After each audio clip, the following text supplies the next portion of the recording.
So because we did a lot of this work in advance in terms of what we're doing today, in terms of the actual numbers of sentencing, the court's choice today is somewhat limited on these matters.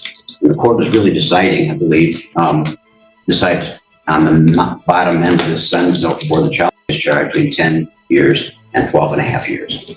And the very thorough, very concise report compiled by Jennifer Walsh lays out very, truly significant reasons why to follow her recommendation, which includes the 40-year cap, 40-year maximum cap on the top, and the 12 and a half year recommendation on her part as well. And for the reasons what I'm saying, what the court has heard today, what Ms. Weiss has said, and what the victim has said, those are all very well supported. What I want to say directly is that the breadth and scope of the tragedy that was put in motion by Jamie Carden's drug addiction borders on mythological Greek tragedies. Let's take a look at what happened here. Because she has a drug addiction, she basically sold her daughter for drugs. Her daughter was assaulted because the defendant has a drug addiction. Because the defendant has a drug addiction, the victim's father, in cold blood, murdered two men and almost a third, and almost murdered the defendant. He testified as such at the preliminary examination that occurred in this case. I'm sorry, you can't talk right now, please. What Ms. Carden said was he tried to kill himself too. He was doing a murder-suicide is what he was doing.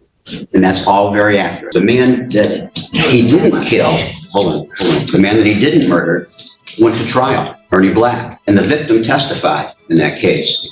And the victim testified in the preliminary examination for that case. And she was strong, and she told the jury what happened. And Mr. Black was convicted of child abuse, criminal conduct in the first degree. And because he had a prior criminal sexual conduct in the first degree or third degree, he is now imprisoned for the rest of his life without a chance for parole. This is the kind of victim that we have in this case.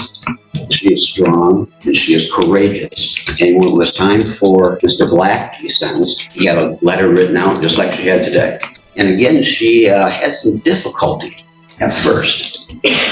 And I remember in the hallway, and she didn't want to do anything. So I be ready to go in and bury this son of a bitch. She went in and spoke with courage, just like she did today, and with a higher volume than she did today. This has gone on for a long while. Ms. Weiss is correct. It was first started out with Ms. Borders, myself, and Ms. Weiss. We have literally watched her grow up into a very brave young woman, all because of what happened. And I'm sure that's bittersweet from their perspective.